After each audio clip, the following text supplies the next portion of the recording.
कि रुपौली,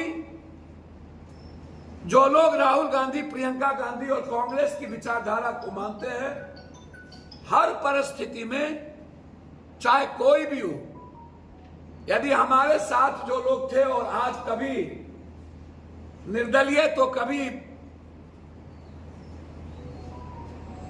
एनडीए, वो लोग मेरे साथ विचारधारा से नहीं हैं, न आगे अब कभी रहेंगे।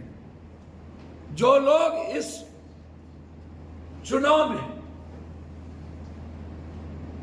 एनडीए के साथ है या निर्दलीय के साथ होंगे, वो पप्पू यादव के साथ नहीं हो सकते, क्योंकि हमारी आइडेंटिटी और विचारधारा कांग्रेस की है।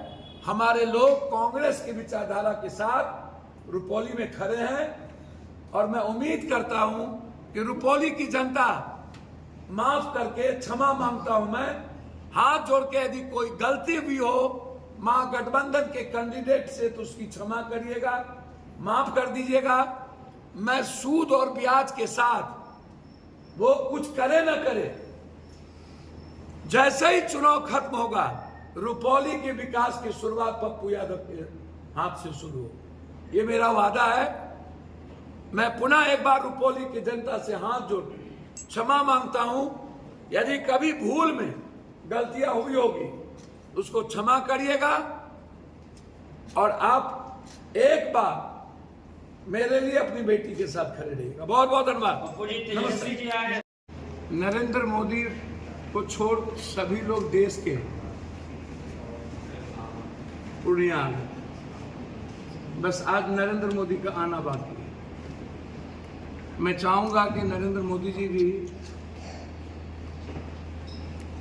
आ ही जाएं, चढ़ ही जाएं, पूर्णिया का सौभाग्य हो जाए, या दुर्भाग्य तो है ही।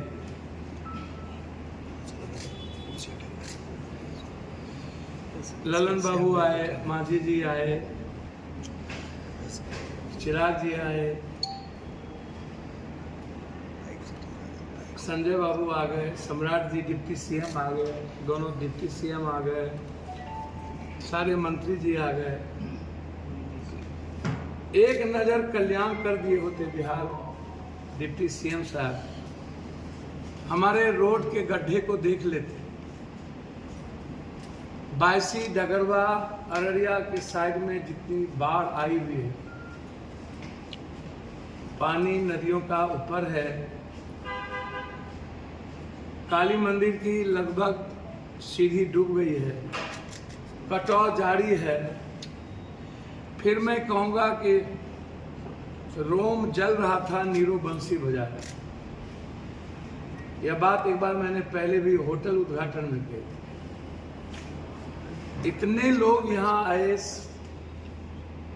सर्किट हाउस में, होटल में रहे, एक बार भी इन लोगों को फुर्सत नहीं हुई कि हम नगर निगम पर जो बोझ है होल्डिंग टैक्स का उस पर रिव्यू कर लें, या हम एक बार लाइन बाजार या डॉलर हाउस से जो सड़कें गई है जिसमें पानी गड्ढा भरा हुआ है, पूर्णिया की जनता टैक्स देती है किसी की गुलामी के लिए नहीं, और पूर्णिया की जनता गुलाम नहीं है किसी की। 3 महीना का मैं अल्टीमेटम दे रहा हूं, यदि आप टैक्स के मुताबिक हमें सुविधा नहीं दीजिएगा तो हम किसी भी लोगों का टैक्स भरने नहीं देंगे। एक भी टैक्स पे हम नहीं होने देंगे किसी कीमत। आप हमको सुविधा दीजिएगा नहीं, हमारी जनता आपको टैक्स देगी। आप आइएगा, जब चुनाव की बारी आती है तो आप जनता को बाप बना लेते हैं, और चुनाव जाते ही आप कुत्ता से बदतर दिन बदतर करते हैं। हाँ, ये क्या है?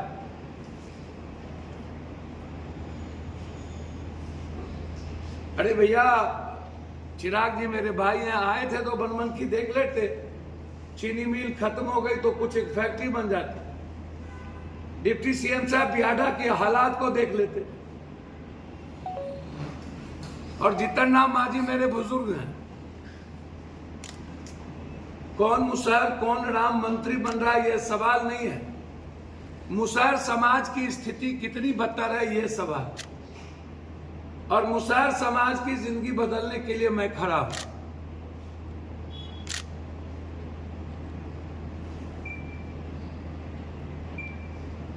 और रुपौली को नंबर 1 डिप्टी सीएम साहब कब